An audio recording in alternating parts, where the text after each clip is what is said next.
Hello everyone, welcome back to educational sir. तो आज आपसे भी डिस्कस करने जा रहे हैं केप्लर्स थर्ड लॉ। इसका फुल डेरिवेशन को डिस्कस करेंगे, वो भी एक ही वीडियो में। यह हमारा लेक्चर नंबर 6 होगा। इसके पहले लेक्चर में हमने second order differential equation of और भी डिस्कस कर लिया है, और Kepler's first law second law को भी डिस्कस कर लिया। यदि आपने वो से वीडियो नहीं देखा है तो आपको डिस्क्रिप्शन में प्लेलिस्ट मिल जाएगा मोशन अंडर सेटल फोर्स नाम से, उससे आप चेकआउट कर सकते हैं। तो आज का हमारा मेनली डेरिवेशन होगा t square is directly proportional to r cube. T क्या है, आर क्या है, चलिए समझते हैं। तो बेसिकली केप्लर्स थर्ड लॉ में क्या बोलता है, इसे लॉ ऑफ पीरियड ही बोलते हैं। यानी the square of the period of revolution of planet around the sun is proportional to the cube of the semi major axis of the elliptical orbit. यानी आपको पता है हमने केप्लर्स फर्स्ट लॉ के according क्या प्रूव किया था कि जो सन है ये हमारा क्या एक जगह रहता है, जो अर्थ है यानी कोई भी प्लेनेट है वो क्या सन के अराउंड इलिप्टिकल पाथ में क्या करता है, मूव करता है around the elliptical path from the sun. ठीक है, तो इसमें क्या इलिप्टिकल पाथ में करता है आपको पता है। इलिप्स है, तो इलिप्स में क्या सेमी मेजर एक्सिस होता है, सेमी मेजर एक्सिस होता है। तो ये सब चीज़ में भी बताओ क्या होता है सेमी मेजर एक्सिस, क्या होता है सेमी माइनर। तो ये बोल जा रहा है the square of the period of revolution of planet. जो प्लेनेट है वो रिवॉल्व करता है अराउंड दी क्या सन। तो इसका जो टाइम पीरियड होता है उसका स्क्वायर क्योंकि डायरेक्टली प्रोपोर्शनल होता है क्या semi major axis of the cube of the elliptical path. देखिए इलिप्स का फॉर्मूला क्या आता है, x square upon a square plus y square plus b square equal to 1। ये किसका फॉर्मूला, हॉरिजॉन्टल इलिप्स का। बेसिकली हम यहाँ पे हॉरिजॉन्टल इलिप्स का ही बात कर रहे हैं, सन और अर्थ या सन और प्लेनेट के बीच में। तो ये हमारा हॉरिजॉन्टल इलिप्स का फॉर्मूला हो गया या इक्वेशन हो गया। ठीक है, तो बेसिकली हमारे ये जो होता है ऊपर से कुछ इस तरह से जो वर्टिकल लाइन होता है, ये वर्टिकली क्या है माइनर एक्सिस बोलते हैं, हॉरिजॉन्टली जो होता है उसे क्या मेजर एक्सिस बोलते हैं। ठीक है, ठीक है। तो अब देखिए यहाँ पे देखिए जो इलिप्स होता है उसमें क्या इसेंट्रिसिटी होता है। इसेंट्रिसिटी क्या होता है, यहाँ का जो एरिया है कुछ इस तरह से बोल सकता है, जो कुछ इस ये इसेंट्रिसिटी कम है, इसका इसेंट्रिसिटी कुछ ज़्यादा है, तो कुछ इस तरह जो होता है उसे क्या इसेंट्रिसिटी बोलते हैं। ये तो इसेंट्रिसिटी का वैल्यू 0 to 1 के बीच में होता है, और इसेंट्रिसिटी का रिलेशन होता है किसके बीच में, बी और ए। बी क्या है हमारा, तो देखिए फर्स्ट ऑफ ऑल देखते हैं बी और ए हमारा क्या है। तो यहाँ से जो ये डिस्टेंस होता है, ये सर ऊपर का जो डिस्टेंस है ये क्या है बी, नीचे का जो डिस्टेंस है वो क्या है ए। ठीक है, ऊपर जो डिस्टेंस है बी, ये नीचे का डिस्टेंस है वो है। तो ये इसे क्या बोलते हैं माइनर एक्सिस, यही क्या मेजर एक्सिस। तो वही बोल जा रहा है इधर देखिए major axis semi major axis है ना, सेमी मेजर एक्सिस। तो वही सेमी मेजर एक्सिस किसे बोल रहा है, ए हमारा हो गया है मेजर, ये ऊपर जो बी है वो क्या माइनर। तो सेमी मेजर और माइनर एक्सिस और क्या इसेंट्रिसिटी के जो बीच का रिलेशन होता है b square equal to a square 1 minus c square होता है। ठीक है, ये चीज़ आपको समझ में आ गया। अब नेक्स्ट देखिए यहाँ पे मैंने जो कुछ दिया है, जैसे ये इलिप्स है, ये हमारा क्या कोई प्लेनेट है, ये हमारा सन है। तो देखिए दो फोकाई होता है आपको पता है इलिप्स में, ये F1 फोकाई हो गया, ये F2 फोकाई है। तो हमने F1 में क्या लिया, सन लिया है फर्स्ट ऑफ ऑल। ठीक है, तो ये हमारे यहाँ से लेकर जो यहाँ तक डिस्टेंस है इसे हमने R1 बोला है, आज जो कि ये नियरेस्ट पॉइंट है। ठीक है, इसे क्या बोलते हैं नियरेस्ट पॉइंट। कौन सा पॉइंट, नियरेस्ट पॉइंट। F1 को हमने क्या बोला है, नियरेस्ट पॉइंट। और जो यहाँ से लेकर यहाँ तक का जो लेंथ हुआ है हमने R2 बोला है, और जो F2 पॉइंट है उसे क्या बोलेंगे फारदेस्ट पॉइंट। फारदेस्ट मतलब क्या दूरी, दूर क्यों, क्योंकि सन से वो क्या दूर है, F1 क्या सन से सामने है। ठीक है, तो समझ में आ गया आपको। और ये आपको पहले से मालूम होगा, तो जो यहाँ से लेकर यहाँ से दूरी होता है वो AE होता है, और ये भी दूरी जो फोकाई, ये क्या सेंटर हमारा, सेंटर से जो फोकस होता है उसका डिस्टेंस क्या हमेशा AE होता है। ठीक है, और ये डिस्टेंस ये अगर V1 हो गया वेलोसिटी, ऊपर से V2 वेलोसिटी।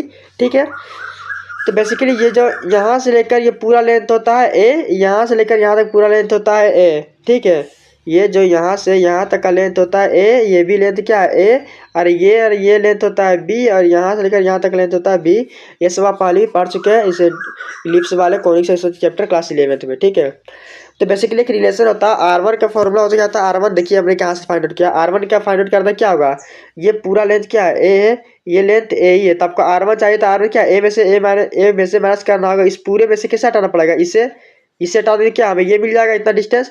तो A माइनस A ही करेंगे तो A को मिलेंगे 1 माइनस C। ठीक है, फिर से देखिए R2, अब हमको क्या चाहिए, R2 डिस्टेंस चाहिए। R2 डिस्टेंस क्या है, यहाँ से लेकर यहाँ तक।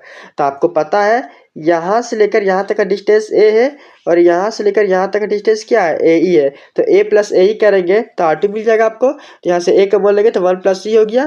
ठीक है, अब V1 का फॉर्मूला था, आप डाट याद कर ले, अंडर रूट करके V1 जैसे ये नियरेस्ट पॉइंट वाला V1 के लिए क्या है under root GM upon A 1 plus C upon 1 minus C, और V2 की डाट फॉर्मूला याद कर ले GM upon A 1 minus C upon 1 plus C, ये डाट फॉर्मूला आप याद कर ले। ठीक है, इतना समझ में आ गया। अब नेक्स्ट देखिए इसका डेरिवेशन। तो using Kepler second law area velocity is constant. Kepler law हमने सेकंड लॉ हमने डिस्कस कर लिया है। यदि आपने देखा तो चेकआउट करें, डिस्क्रिप्शन में प्लेलिस्ट मिल जाएगा मोशन अंडर सेंट्रल फोर्स के नाम से। तो एरिया वेलोसिटी क्या होता है, कांस्टेंट होता है। एरिया वेलोसिटी क्या होता है, एरिया अपॉन टाइम। वेलोसिटी पर क्या डिस्टेंस अपॉन टाइम होता है, तो एरिया यानी क्या, एरिया अपॉन टाइम। तो एरिया अपॉन टाइम हो गया, कांस्टेंट होता है क्या, L upon two m. Constant number क्या रहता है, एंगुलर मोमेंटम। एंगुलर मोमेंटम क्या, एल अपॉन टू एम। तो एल क्या होता है, एम का एंगुलर मोमेंटम फॉर्मूला क्या होता है, एम वी आर। तो m v one r one हमने कर दिया है, और टू एम है as it is two m. M m cancel हो गया यहाँ से, v one r one upon two हो गया। एरिया का फॉर्मूला क्या, एरिया क्या होता है, पाई आर स्क्वायर होता है। एरिया मतलब क्या, एरिया बोल रहा है यहाँ देखिए, एरिया। तो पाई ए बी हमने क्या, पाई आर स्क्वायर क्यों नहीं, पाई आर स्क्वायर क्या होता है, सर्कल के लिए होता है। क्योंकि जब आर जो है रेडियस सेम होता है, यहाँ देखिए रेडियस सेम नहीं, देखिए यहाँ रेडियस कुछ अलग है, ये रेडियस अलग है। तो ये रेडियस हमारा क्या है, ए है, ये रेडियस क्या है, बी। इसीलिए फॉर्मूला क्या लिया, इधर को मल्टीप्लाई करने पर पाई ए बी।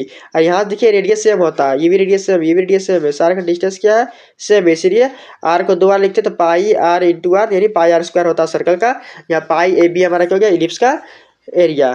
तो पाई ए बी हो गया हमारा एरिया, और टाइम पीरियड टी से हो गया। और यहाँ देखिए 1/2, तो 1/2 है। अंडर रूट वी वन का वैल्यू आपको पता क्या है, जी एम अपॉन ए, 1 + सी पर 1 - सी। और आर वन का वैल्यू क्या है, ए 1 - सी। दोनों तरफ क्या किया हमने, स्क्वायरिंग बोथ साइड। तो pi square a square b square हो गया, यहाँ टी स्क्वायर हो गया, यहाँ 1 + सी, यहाँ ए स्क्वायर 1 - सी। देखिए 1 - सी स्क्वायर एक कैंसिल हुआ, यहाँ से कैंसिल हो गया, यहाँ एक बच गया, ठीक है। अब यहाँ देखिए ए स्क्वायर से यहाँ ए स्क्वायर कैंसिल हो गया, तो basically pi square p square pi square b square upon t square equal to क्या, 1 - सी स्क्वायर है। बेसिकली यहाँ पे 1 - सी स्क्वायर हो गया। ये 1 + सी है या 1 - सी, ए माइनस बी, ए प्लस बी क्या होता है, ए स्क्वायर माइनस बी स्क्वायर। तो 1 - सी स्क्वायर हो गया, यहाँ 4 है, यहाँ जी एम है, तो जी एम, ठीक है। अब यहाँ देखिए बी स्क्वायर फॉर्मूला मैंने अभी बताया क्या होता है, रिलेशन। ऊपर देखिए ए स्क्वायर 1 - सी स्क्वायर, अभी रिलेशन मैंने बताया था ऊपर, ये रिलेशन है। बी स्क्वायर जगह हमने ये लिख दिया, ठीक है। बेसिकली यहाँ लिखने के बाद देखिए यहाँ देख सकते हैं आप, तो ये दोनों क्या हो गया कैंसल। तो pi square a square upon t square equal to क्या, जी एम पर 4 है।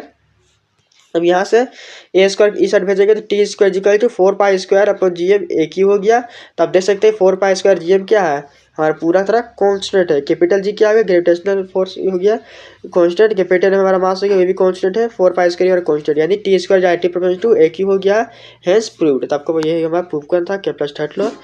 तो यही हमारा केप्लर थर्ड लॉ था।